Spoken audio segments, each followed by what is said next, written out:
Agora, voltando à questão das normas, que eu pretendo também fazer o mais leve possível, digamos assim, dependendo com alguma fofocazinha aqui e ali, para ficar mais, uma coisa mais Clodovil, assim, mais leve, assim. E sempre lembrando que quando a gente conta essas coisas, a gente já avisa que qualquer semelhança de situações, de pessoas, é mera coincidência. O fato as normas, a ideia básica, retomando, é criar situações de consenso na categoria para essa ou para aquela técnica, para que o público possa ter um ponto de parâmetro para identificar um bom profissional, para que o bom profissional comece a conhecer também os limites, entre aspas, da sua área, da sua atuação, os prós e contras, né? A gente citou um tema que todo mundo gostou muito, né?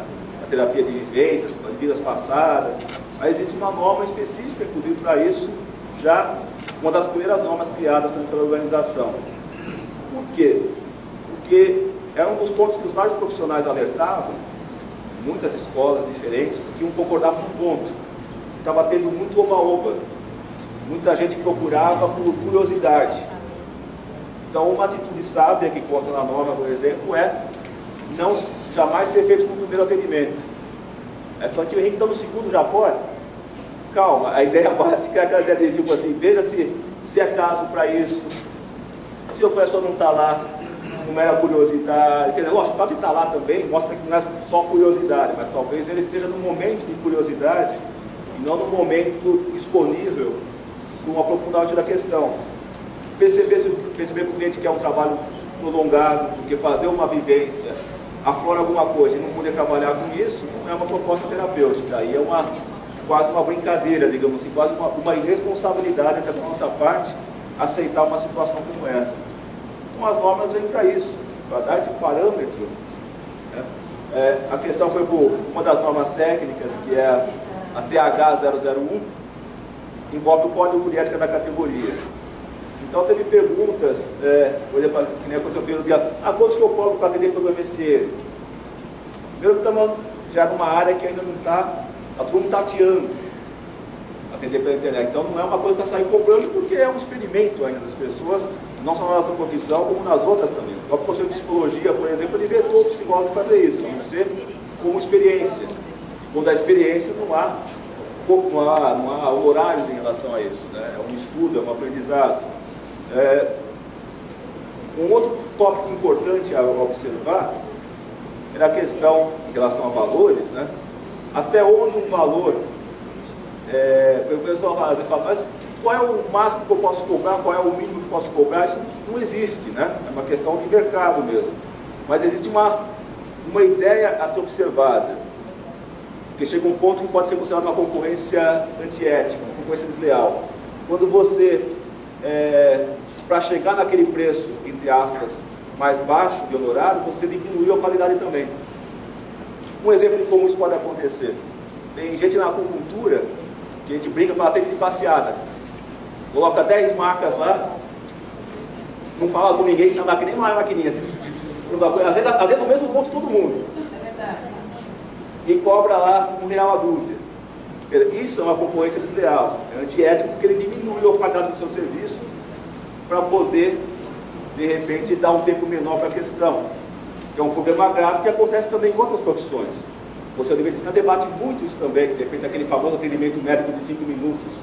Não é que ele vai atender em 5 minutos, mas de repente ele tem que ir lá ganhar, por exemplo, um plano de saúde, por exemplo, paga muito pouco. Ele paga uma consulta bem paga de um médico a R$25. Uma fisioterapia é R$8, R$7, uma consulta com um psicólogo, R$5, R$7, e ainda assim limitado a um número baixo de consultas. E aliás, eu acho até curioso que o tanto de colega que quer entrar em plano de saúde, eu falo, jura que você quer entrar nisso? O pessoal normalmente a gente conversando com outras profissões, o pessoal também nem tudo é briga, a gente troca ideias também, né? O pessoal fala que a pior coisa que podia acontecer foi a gente ter entrado em plano de saúde, agora achatou tanto a categoria, né? Que eles acabam ficando tentados a fazer isso, a diminuir o tempo de atendimento, diminuir a qualidade para poder ter quantidade e chegar a um valor final razoável. É por isso que às vezes eu falo, nós somos felizes e às vezes não sabemos, né? gente tem nosso próprio consultório, a gente consegue atender num tempo razoável, fazer um valor de consulta justo, né? E, de repente, se a gente tivesse vinculado com o plano de saúde, coisa assim, e o pessoal está falando que e pelo SUS, né? Você quer receber R$1? Digamos assim, é meio esquisito. Mas você jura que você quer, faz muita questão de entrar nessa história, digamos assim, você vai chegar a esse, está tão desesperado assim, digamos, né? Então, por trás das normas técnicas, tem todos esses pensamentos, todas essas situações que nos levou a elaborá-las, né? De repente, a própria nomenclatura. A gente tenta criar uma padronização nas nomenclaturas para evitar as confusões legais, né? Por que a gente, até vê, cara, tem normas técnicas, por exemplo, para fazer o bloco de recomendação terapêutica, até cheguei a explicar por quê, porque senão o pessoal começa a confundir e dizer que isso é um bloco de receituário médico falsificado. Ainda assim depende do que escrever dentro também, porque não basta a própria norma, que é a H002, se não me falha a memória, que é sobre isso, fala tanto do formato gráfico do bloco, como também do que você pode escrever ou não. Eu tenho muita gente que fala, posso dar dispensa do trabalho? Chegou num ponto assim que os médicos vão cair matando, porque uma das coisas que eles mais gostam é que só eles têm o poder de dispensar alguém do trabalho. Então, não, nem nós, nem psicólogos, não é assim também. Alguns ainda são odontólogos, mas isso aí é extrapolar demais a nossa área, digamos, querer fazer isso. As pessoas que fizeram, eu falo, mas meu cliente pediu. Aí o cliente apresentou na empresa, a empresa apresentou para a polícia, né? Claro. Ué, normal. Se eu fosse dono de uma empresa, eu faria a mesma coisa. Mas se o cara está querendo me enrolar aqui, eu não for nem no médico, está indo lá numa consulta que vai ter toda semana e vai pedir dispensa do trabalho. A gente não atende emergência, não é para a nossa profissão atender emergência. Nosso trabalho terapêutico não tem nem definição de prazo, digamos assim. Então é uma coisa realmente extrapolar demais. Ou mesmo a recomendação que a gente pode fazer no bloco, apesar de não haver uma lei sobre o tema, usar formulação está dando sérios problemas legais. Por exemplo, o cara vai falar, se eu passo para você, por exemplo, chá de alecrim. Mas se eu colocar lá, chá de alecrim, 30 gramas de chá de alecrim, mais 30 gramas de cavalinha, isso já virou uma formulação, né? E, apesar de não ter uma lei sobre o assunto, existe um acordo de cavalheiros entre o Conselho de Medicina e o Conselho de Farmácia de só aceitar se vier de médico. Então, quando eles recebem algo assim e não venha de médico, eles imediatamente já denunciam como exercício legal de medicina. Inclusive, foi uma coisa muito polêmica, os farmacêuticos ficaram revoltados com o próprio conselho deles. Os farmacêuticos também faziam muito isso, eles mesmos às vezes faziam essas recomendações. Mas, questões políticas entre eles, decidiram bater o pé junto. Então, para comprar uma briga com o Conselho de Farmácia e com o Conselho de Medicina ao mesmo tempo, a chance de apanhar é muito grande. E a chance do juiz acreditar em quem nessa história é 100%. Inclusive, por aquilo que a gente já falou, aquelas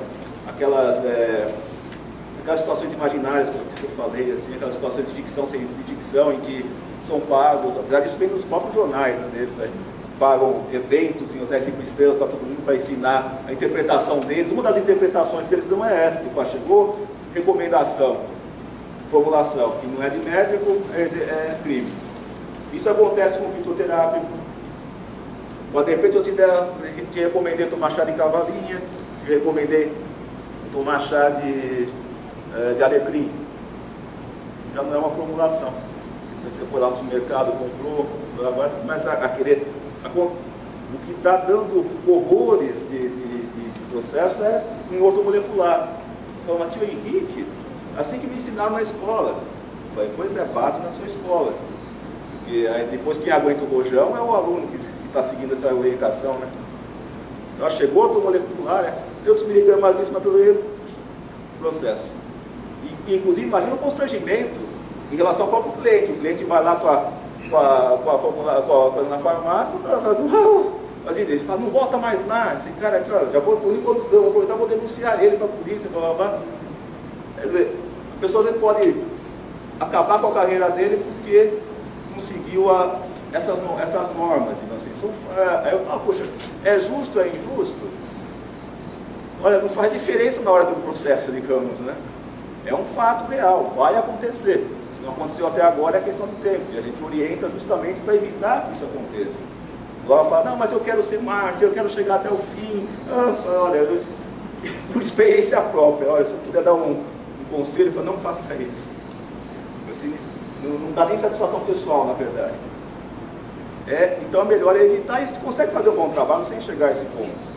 Agora, a única coisa, entre aspas, de formulação que não está dando dor de cabeça é de floral. Eu falo, por que, tio Henrique? Não é a mesma coisa? Depois se eu falei para colocar tal floral, tal floral, tal floral. Sim, mas o médico é proibido de usar floral, por eles mesmos. Então, enquanto ele estiver proibido, está ótimo para a gente. Eles não vão ficar, digamos assim, invejando essa área, não vão querer criar um monopólio. Não vão fazer um outro acordo de cavaleiros com vocês de farmácia em cima disso. Porque para eles tudo isso ainda é fantasia, e é ótimo que eles pensem assim. Quando vocês acharem que tudo isso é delírio nosso, está ótimo. Continue sempre assim.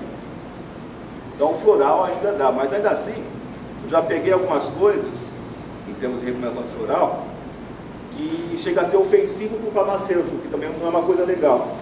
De repente o cara quer ensinar o farmacêutico a fazer o trabalho dele. Ah, você coloca tantos por cento de água, tantos por cento de conhaque. Eu levo... Crianças, isso é o trabalho do farmacêutico. Calma. O nosso trabalho é de repente falar, você vai tomar floral Holly, com floral Willow, com floral... Agora, como ele vai preparar esse frasquinho aí é o farmacêutico. A não ser que seja uma situação excepcional, de repente se alguém tem um problema com álcool, de repente você vai sugerir, você vai dar uma sugestão, tipo, sem álcool, por exemplo. Aí o farmacêutico já sabe o que fazer. Ele não precisa ficar ensinando ele, olha, você substitui aquele conhaque por glicerina, tal. Não ofenda o farmacêutico, ele está formado, ele tem essas informações. Assim. No começo dos florais, aí até houve muita desinformação dos próprios farmacêuticos que colocavam um erro muito comum na época, no início dos florais começaram a criar espaço no Brasil, era colocar água destilada. É uma coisa que tinha o efeito do floral em vez de uma água mineral. Mas isso é lógico, isso foi de primeiro momento. Depois os farmacêuticos fizeram cursos em relação a isso, então eles faz parte. Se hoje em dia uma farmácia tem floral, eles têm a obrigação de saber como fazer esse trabalho direitinho. E é comum, hoje em dia já não é mais novidade, não tem essa surpresa, né? Então, a norma que fala sobre o bloco tem todas essas questões. A norma e os anexos informativos dela, que são os pareceres, os casos que foram julgados em cima disso, que gerou a criação dessa norma. A outra norma fala sobre a ficha do cliente. Além de para evitar aquela confusão de dizer que é uma ficha, um prontuário médico, igual assim, não. Aliás, é uma coisa estranha desse do... Tenho a impressão, até de ver alguns modelos que o pessoal usa, que não estão de acordo com o nosso modelo, mas é uma postura até estranha, que talvez venha até digamos, de experiência, talvez de insegurança. A pessoa coloca um questionário assim, parece uma ficha de emprego, digamos. Tem isso, tem aquilo, tem não sei o que, tem não sei o que lá. Não conversar com o cliente, né? Deixa isso vai, essas informações você está buscando depois da conversa, não fica interrogando ele. Você teve isso, você teve aquilo, você teve não sei o que lá, eu acho que fica tão antipático. Mas acho que isso é não ofender, isso é coisa de médico, né? Pera lá, nossa área é um pouco mais de interação, de conversa, né? Inclusive porque muitas coisas que vão estar escritas naquela ficha são comprometedoras. Você vai colocar lá, de repente, o nome de uma doença. Se não colocar lá o nome do médico que diagnosticou isso, automaticamente aquilo vai poder ser usado contra você, dizendo que você que deu o diagnóstico. Então, a tua ficha, ela fala, mas tio Henrique, a ficha não é sigilo de consultório, não fica lá protegida por lei, não sei o que lá, entre aspas. Né? Numa investigação, se tiver mandato de busca, ou se pegar, entre aspas, um flagrante delito, ele pode levar tudo aquilo lá com o argumento de que o delegado não vai ler. Ele vai pedir para o juiz determinar um perito para fazer essa leitura. Adivinha quem que o juiz vai chamar para fazer a leitura? Ele só conhece o médico, ele vai chamar o conselho de medicina para mandar alguém analisar as fichas. Aí o médico vai lá, e o cara deu diagnóstico médico, falou de doença, tratou doença, isso pode prender que é exercício legal de medicina. E é porque escreveu bobagem na ficha. Então não se iludam com aquela coisa, essa ficha aqui ninguém nunca vai ler. é uma coisa realmente... O cliente tem direito ao sigilo, mas aquela questão de as leis, às vezes, teoricamente protegendo a sociedade, extrapolam o direito individual. O pessoal pode se levar uma situação como essa, tudo que tiver no consultório. E normalmente você nunca mais vê, principalmente equipamentos, precisa do jeito. Nem quando ganha a causa, você nunca mais acha que desaparece um limbo fantástico. Aparelho de lidologia, então, essas coisas, computadores, isso, esquece, nunca mais vai ver. Então a gente tenta, a norma busca evitar que essas coisas aconteçam. Então, a mesma coisa em relação ao cartão do profissional. Conforme o que ele escreveu no cartão, já vira prova contra ele. Então a gente também tem normativas em relação aos símbolos que a gente vai utilizar. Por isso que a gente criou um símbolo específico para terapia holística. Eu vejo muita gente na área da acupuntura fica usando símbolo, imitando para a medicina. Coloca lá o travesseiro, dá uma disfarçada com umas agulhas e tal, umas plantinhas para dizer que não é a mesma coisa. Aí é pior ainda, eles vão ter que estar falsificando o símbolo de outra profissão, né? Porque aí você encaixa ou em uso indevido, se for igualzinho, ou em falsificação, se for parecido. Não tem muito como escapar. Então, melhor é usar um símbolo específico para a nossa profissão. Aquele símbolo que a gente coloca, que é o do infinito, como é que a gente chegou a ele também? O pessoal fala, coloca de yin yang. Tá, mas e quem é de uma outra área que não é a visão chinesa, por exemplo, tem a ayurvédica, tem áreas ocidentais. Ah, então coloca letras gregas. Tá, poderia ser uma alternativa. Deve ter que ser algo neutro, né? A gente colocou então o símbolo matemático, é o símbolo do infinito. E sincronisticamente, para dizer que é coincidência, o mundo todo começou a usar. Em outros países também, o mesmo símbolo aparece na nossa profissão. Foi aquelas coincidências inexplicáveis, digamos assim, não foi ensaiado, não foi coordenado. Apareceu quase que ao mesmo tempo em todo mundo. A gente também já registrou essa marca, esse símbolo, tudo para poder outorgar aos filiados o uso desse símbolo. Assim evita controvérsias. A mesma norma explica, por exemplo, o que vai constar no cartão. O seu nome completo, aí fala, vou usar o meu nome esotérico. Tenta explicar para um juiz que você não está com falsidade ideológica, porque mudou teu nome. Ele já fala, você está mudando o nome porque está fugindo de alguma coisa, ou está querendo enganar alguém. O cara fala, não, mas é meu nome. Então por que não mudou seu nome no cartório? Teria que mudar, inclusive no cartório. De repente o Lula não tem nome, o nome dele não tem Lula, mas ele mudou no cartório, agora tem. Por exemplo, a Xuxa, né, era Maria, não sei das quantas, ela conseguiu incluir Xuxa no cartório. Quer dizer, então agora ela não está com falsidade ideológica nem nada, porque ela tem um documento legal dizendo que ela tem esse nome também. Agora, para um juiz, você explicar que teu nome é José da Silva, mas você usa o nome de Guru deve sim das quantas, não sei o que lá, babá, o cara fala, qual que é a tua, meu? Explica isso para um delegado. Já vai levar de que umas pancadinhas, né? Até tentar abrir a boca. Que é numerologia. Algumas modificações sutis no nome, ainda assim podem ser mal interpretadas. Podem ser mal interpretadas, né?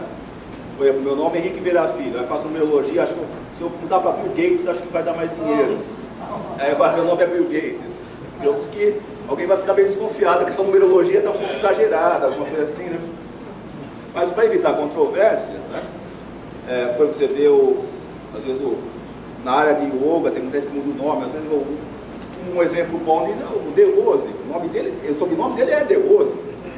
Ele fez uma carreira sólida nisso, mas não precisou inventar um nome em sânscrito para poder fazer seu trabalho. Eu acho que a gente já também tem um pouquinho de bom senso e cuidado nessas horas, até onde o cliente vai interpretar, o cliente e as autoridades vão interpretar aquela atitude. E a profissão também, porque na divulgação, colocar o que nós somos, terapeuta holístico ou terapeuta holística, que é uma mulher, né? E o CRT número tal. Ou seja, se você tem um parâmetro, ninguém vai dizer, eu pensei que era médico, como uma pessoa que era médico, meu cartão diz que diz a minha profissão, minha divulgação diz a minha profissão. Agora, o que acontece é que muita gente às vezes esquece de colocar terapeuta holístico ou coloca um E, de repente, terapeuta holístico e acupunturista. Não, o terapeuta holístico já engloba isso. A acupuntura é uma técnica, então de repente terapeuta holístico, trabalha com acupuntura, florais, né?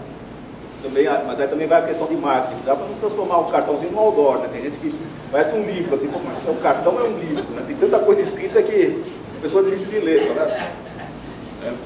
Cartão é uma coisa sutil. Ainda mais que cartão é uma coisa que a gente dá para a pessoa que está junto com a gente. Então não é um folheto de propaganda. Né? É uma coisa, aliás, propaganda. A gente pega o jornal, pega a revista, fico desesperado, né? Acupunturista tal, doenças de A a Z, né? Aí, assim, tá todas as doenças. No começo, a gente chegou a... Me lembro um caso, assim, bem no começo do sindicato, aconteceu com...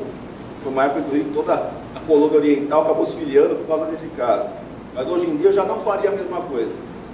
Aliás, não faço mesmo, porque aí estaria, até certa forma, sendo injusto. Mas a gente tem que ter um limite, não é só defender por defender. Tipo, é filiado, é colega, então vamos defender mesmo eles não tendo razão, né? Existe um limite da coisa. Uma vez um caso como esse, eu estava conversando com o delegado, falou, não, mas é problema de tradução, né, que ele fez o curso na China, não fala português direito, né? De repente traduziram errado, não, a gente vai corrigir isso, não precisa tomar uma atitude tão drástica de prisão, de repente era tudo mal entendido, né? Aí ele com os aparelhos lá, né?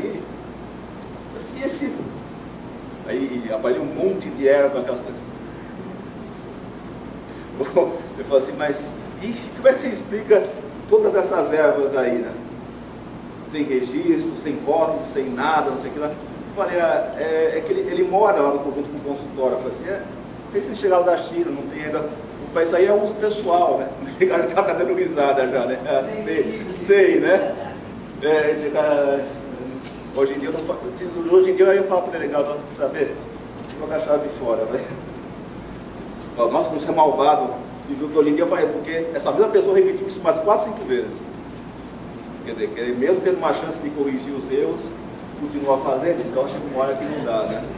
Mas a aparelhagem, também nós tínhamos aparelho de impressão.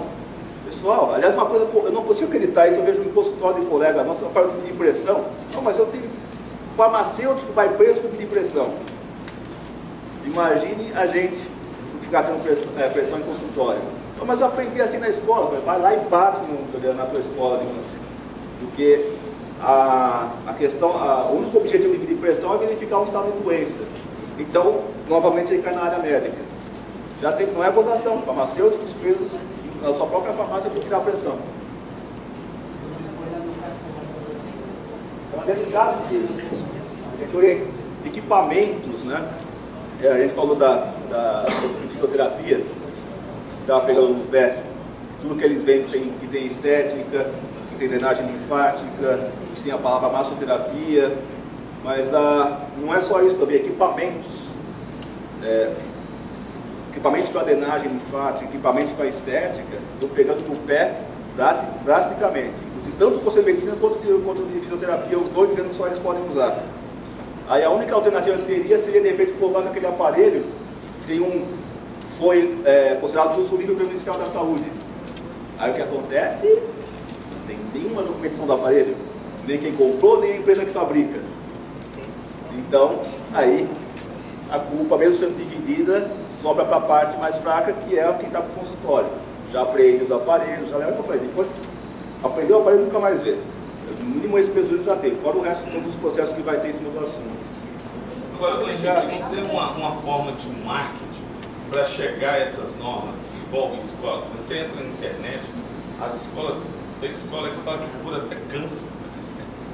E essas normas não tem como estar chegando a isso. As escolas são as mais resistentes. A gente tem convênios com várias escolas, a gente foi obrigado a romper praticamente todas, porque elas não seguem essa questão. Não só isso, como também a questão do reconhecido. De repente, um dia todo mundo fingiu que é reconhecido pelo MEC, todo mundo fingiu que é curso superior, e não tem nada de documento sobre isso. E aí, inclusive, quando tem até aquela questão de não matem o mensageiro, né? Os filiados perguntam para ele, eu fiz um curso naquela faculdade e tal, é reconhecido? Não. Aí eles ficam bravos com a gente.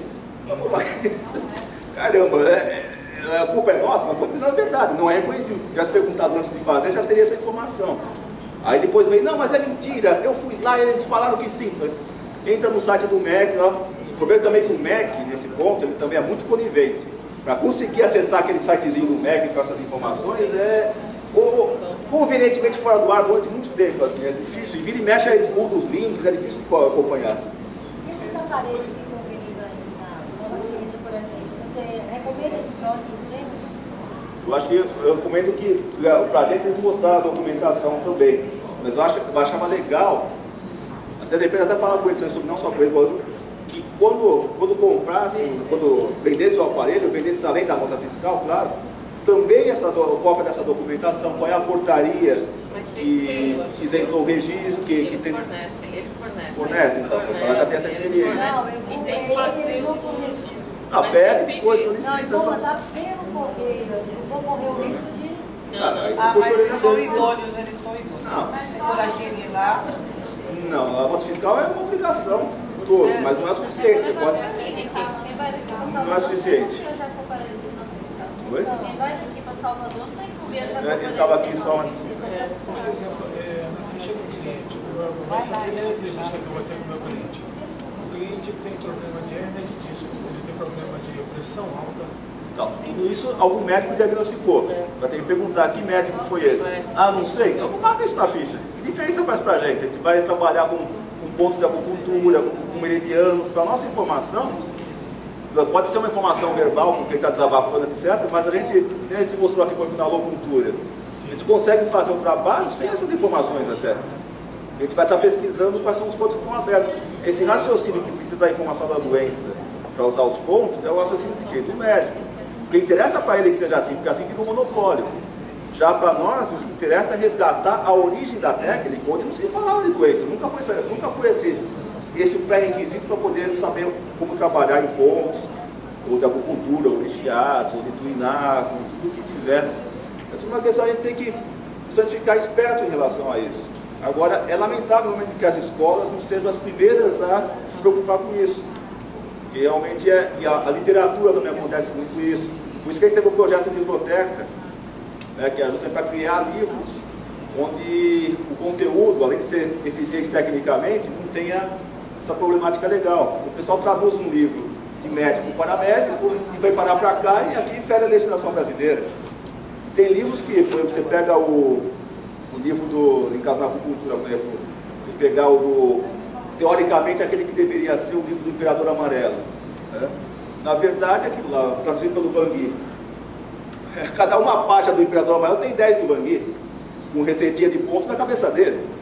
Aí o cara lê aquele livro imaginando que aquilo era o livro original. Mas não é o livro original. Aquilo é a versão daquele autor sobre o conteúdo original. Ou assim, 5 mil anos atrás, tinha aquela doença para ele poder, o nome daquela doença para ele poder escolher ponto. Sabe? É terrível essas questões da literatura, é realmente muito complicado.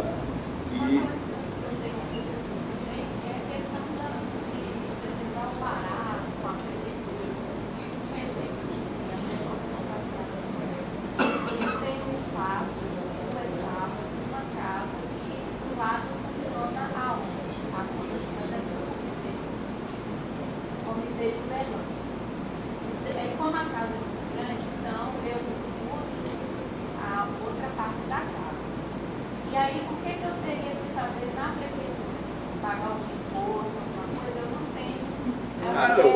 Pessoal, é certo que, até certo ponto, é hipocrisia falar de imposto no Brasil, onde mais de 50% da classe trabalhadora não tem um registro profissional. O registro que eu falo é carteira assinada, ou coisa do gênero.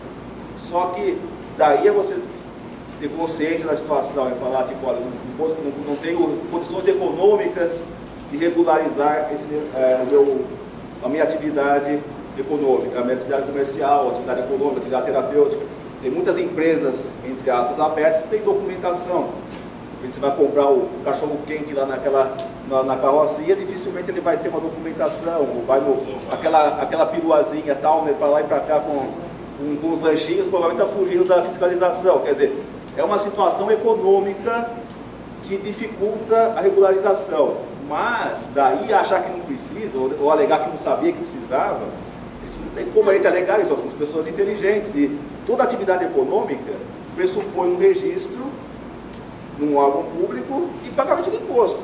Você respirou fundo, está pagando imposto. Mas aí Então, eu procurei saber do contador, ele falou que eu tinha que abrir um CNPJ. Eu falei, gente, Não. é isso que eu queria entender. Vamos lá. O caminho mais fácil é a inscrição como autônomo. Aliás, é uma coisa curiosa, né? A gente vê muito sindicato, o pessoal confunde autônomo com...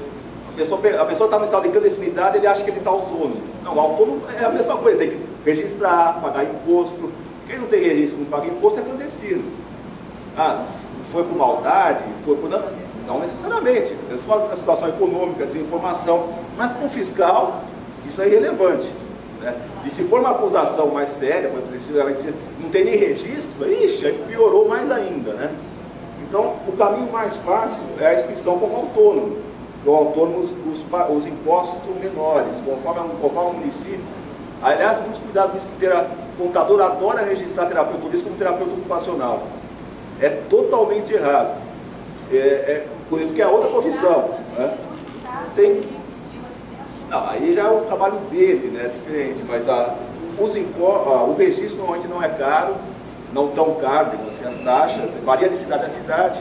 Alguns têm código específico para terapeuta holístico, foi um dos trabalhos do sindicato, inclusive. Alguns estão no E-Outros, para variar, mas é melhor estar em E-Outros do que estar registrado alguma coisa inadequada. Né? Normalmente vai pressupor o quê? O pagamento de uma taxa de funcionamento anual, uma taxa de publicidade, se tiver alguma divulgação, algum cartaz, alguma coisa. O ISS, que é Imposto sobre Serviço, cada vez que você atender alguém, teoricamente você estaria também emitindo um recibo de prestação de serviço autônomo e estaria pagando uma taxa que muitas vezes, como na nossa profissão, mais comum é ser uma taxa fixa anual, às vezes divide em várias parcelas, mas é uma taxa fixa. Rendimento de até 1.000 acho que é 1.300, aí 1.400. Aí cada cidade é de um São jeito. Paulo Sim, mas cada cidade tem sua própria legislação em relação a esse imposto, que é imposto municipal. Até agora foi imposto municipal, ISS, taxa de funcionamento, taxa de publicidade. Aí começa a ter também o imposto federal, o imposto de renda. Todo autônomo ele paga o carnê-leão, que é o mensal-leão, na verdade. Passou a parte de imposto de renda, tem que recolher imposto de renda. Se fosse um funcionário, a própria empresa recolhia. O autônomo ele tem que ser o conta própria recolher. O conta próprio que eu falo normalmente é um contador. O contador normalmente cobra um salário mínimo por mês para esse tipo de manutenção. Ainda assim, abrir uma empresa tem códigos específicos para terapia holística, aí já é bom que o código é nacional, não tem um código municipal, mas aí toda uma série de impostos normalmente começa a compensar se você tiver um rendimento mensal na faixa de R$10.000. Abaixo disso é melhor ser autônomo em termos práticos. Né? É delicado, vou falar, não é uma situação só na nossa profissão. E o carnê-leão eu vou direto na prefeitura. Pode ser. Só mais uma coisa, tem ele na frente de você. Ele deu o seguinte, pessoal, eu sou pensionista, né? O INSS da Brasília, o atendimento, claramente, se souber responder, só quero me registrar aqui no já paga o INSS, né? Então, nesse caso aí, aí é uma medida de educação. Eu sou chamado dentro do salário. Eu não consigo ouvir tudo que você falou, mas estou dizendo que é em relação a inscrições como INSS ou aposentadoria, coisa assim. Não, por exemplo, Já só eu responder, pessoal, quero me registrar como autônomo, não sei conforme. Aí cada caso é um caso, conforme o motivo da aposentadoria, pode perder a aposentadoria. Né? Então aí é realmente estudar caso a caso. Se for aposentadoria por vários meses, vai perder. Se fosse, por exemplo, seria. Mas hoje no Brasil não é pensionista. Hoje no Brasil é lei, o autônomo pode recolher o INSS, 11% em cima do salário mínimo vigente. Ele na verdade é obrigado, nem opção, né? Ele é obrigado. Ganhou dinheiro, o governo é sócio. No mínimo 30% vai para o governo de tudo que a gente ganha. Né? O INSS já me paga, no município que me paga, já paga 11%. Então, esse drama de registro não é só na nossa profissão, é em todos. Mas o que acontece em específico na nossa profissão é que, em caso de haver uma denúncia, um processo, alguma coisa, não tem registro nenhum, já depois contra. Aí fala, tanto é sem vergonha, essa mulher é sem vergonha, ela não tem registro, foi no pau de arara, Então tem dessas coisas. É delicadíssimo, mas uma das funções do sindicato é justamente orientar essas questões. Às vezes a pessoa fala, na minha cidade não tem. Aí manda um e-mail para a gente e fala, na tua cidade o código é tal, porque tem sim. O contador pode não saber, mas a prefeitura não vai perder uma chance de ganhar imposto. Então ela sempre tem algum código que seja equivalente. O que acontece às vezes em algumas cidades pode ser a ignorância de quem está no balcão. O cara fala, mas aí qual é o diploma que você tem de curso superior para fazer isso? Mas qual é a lei que diz que eu preciso ter um curso superior para fazer isso? Não tem lei. Então, às vezes, aí vai da ignorância do balconista, mas exigem coisas que são ilegais. Ele exigir, de repente, eu quero o diploma do curso superior que você fez, mas não tem nenhuma lei que diz que eu preciso ter curso superior para ter terapia holística. Inclusive, o código, normalmente, quando é de até segundo grau, até, às vezes os impostos são até mais baratos, até vale a pena, inclusive. Né? Então, mas aí cada cidade varia. A questão do federal, que é imposto de renda, aí é igual. Né? No espaço, eu poderia levar pessoas de vida, fazer uma palestra, um shopping, Aí, precisa ter um registro. de documentação, né? Aliás, é uma coisa interessante, assim, até aproveitando o gancho que você falou, espaços. Muitas vezes a pessoa tem uma casa grande, de repente vai dividir com um monte de gente, isso caracteriza uma empresa. Pode ser por isso que o teu contador te orientou. O que você está tendo não é um consultório, você está tendo uma empresa. Você está aqui com um espaço grande, com um monte de atividades diferentes, de repente tem palestra, de repente tem uma pessoa atendendo aqui, outra pessoa atendendo lá. Aí é uma empresa, aí não tem jeito. Né? E o que vai acontecer? Você tendo aquela empresa aberta e você está dividindo o seu consultório com uma pessoa, com outra, aquelas pessoas podem dizer que são suas funcionárias e exigir todos os direitos trabalhistas. Não, mas aí a gente fez um contrato de parceria. Olha, se não tem nem a empresa aberta, já está complicado, digamos. Vamos no seu caso, a pessoa vai fazer uma palestra, né? Se ela for paga, tem que ter recibo, um contratinho sobre isso, né? Para evitar controvérsias. Agora, alguém que frequenta um local 3 vezes por semana naquele local já é empregado, do ponto de vista legal. Então precisaria ter então, eventual, se de repente faz uma palestra gratuita, ainda assim é bom ter um contratinho, senão vai dizer, poxa, eu fiz um workshop lá de 50 mil horas e ela não me pagou nada. Aquela mulher, aquela milionária, rica com o meu trabalho, olha, funcionária, não me pagou até hoje. O juiz trabalhista, às vezes, tende a ir tomando aparentemente mais fraco, né? Precisa de algum documento? Poder levar alguém lá para fazer um contrato? Porque você vai ministrar um curso. Do ponto de vista legal, qualquer atividade remunerada vai precisar ter documentação e imposto.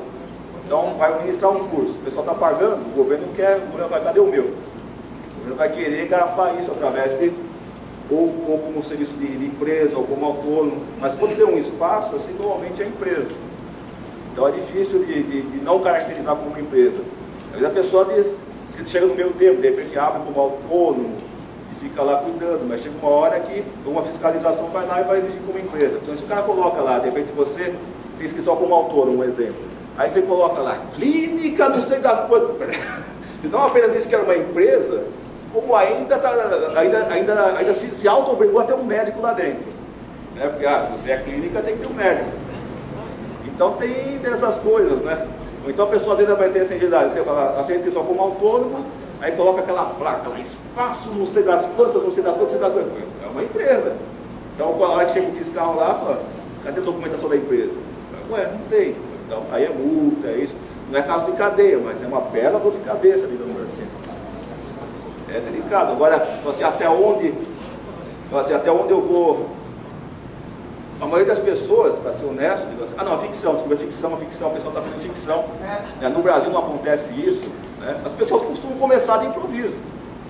É nesse caso de ficção que a gente está falando. Depois, o pai vai conseguindo ter o rendimento e vai regularizando essa parte. Mas, justamente o sucesso vai levar a fiscalização a aparecer mais cedo ou mais tarde, pessoal. É o trabalho deles também, né? A hora que o terapeuta autônomo pode ter uma placa. Desde que pague o imposto do governo. E que seja relativo, por exemplo, se eu for um autônomo, vou ter uma placa porque Henrique Vera Filho, terapeuta holístico, CRT tal. Agora se eu tiver uma placa lá com, sei lá, espaço, não sei, aí já é uma empresa, é outra documentação. Sim. É a empresa. É empresa? Empresa. Se o cara é autônomo, é o nome dele, só. O nome dele, a profissão, CRT. Mas no próprio registro do autônomo, tem um espaçozinho lá, a utilização do nome fantasia. Mas explicar isso para o fiscal depois. O que tem quando você não é, aí não é autônomo, é empresário individual.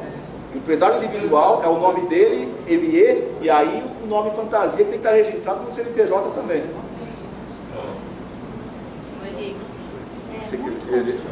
Aquela amiga está querendo saber, e se você atender em domicílio, como é que funciona? Tem que ter autônomo e pagar imposto do jeito. Aí Às vezes em algumas cidades o imposto é menor. Em algumas cidades o imposto é menor. Às vezes não tem a taxa de localização. Depois às vezes se livra de um imposto.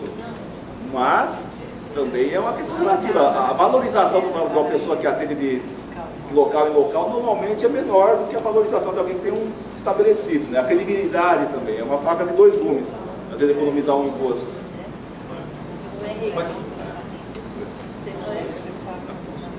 Lá na nossa cidade, né, tem um terapeuta que é conhecido, que também conhece, trabalha há 25, 26 anos, tem uma placa com um símbolo da medicina, faz a acupuntura, chamam ele de doutor, porque não adianta, a gente não adianta dizer não chama, porque muita gente chama mesmo.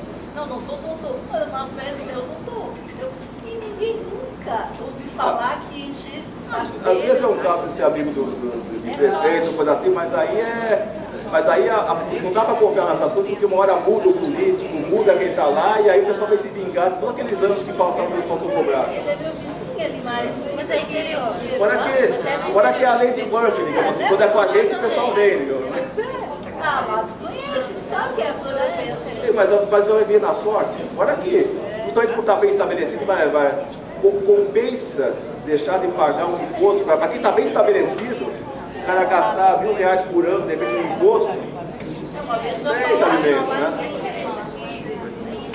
Deixa eu conseguir ouvir lá, oi.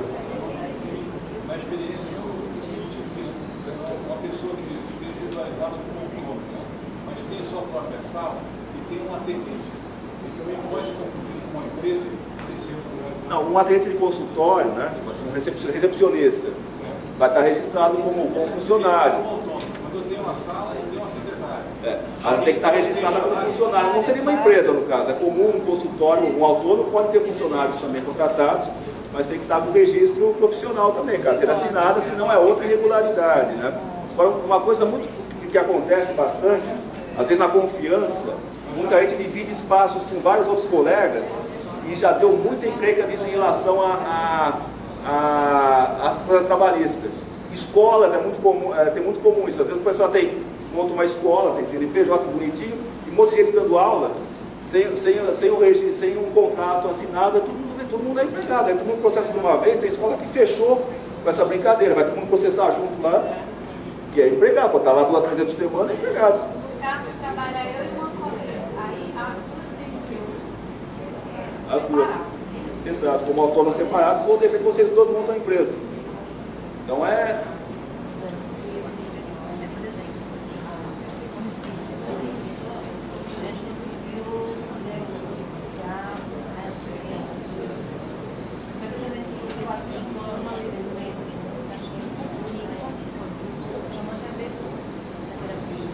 Exato, não. Tudo que for atendimento, do atendimento religioso é diferente do atendimento como consultório. O atendimento religioso normalmente não envolve remuneração, né? Então é outra classificação, é religião. Inclusive a religião tem várias proteções constitucionais. Já o atendimento de consultório, individual, de cobrança, realmente aí é toda uma outra documentação, realmente profissional autônomo ou empresa específica para isso. O fato de ser xamanismo é mais uma técnica terapeutística, não é? Ah, tá. Agora você trouxe um caso que eu nunca pensei. É um caso desse. De repente, talvez a lei que põe para fumar também afeta o pessoal que trabalha com moxa, por exemplo. Eu falo, mas olha o cheiro que está aí, né? Então, até agora não houve nenhum caso. Não houve nenhum caso para a gente poder firmar o quê? Uma jurisprudência, firmar vários casos julgados para chegar a uma conclusão. Mas é interessante esse tipo de debate. E é interessante que cada vez que acontece alguma coisa que a gente fica sabendo com cada um, vocês compartilhem com o sindicato para a gente poder criar justamente essas normas para evitar que aconteça com outras pessoas. Você levantou uma questão interessante, mas que até agora não houve mais nenhum caso, né?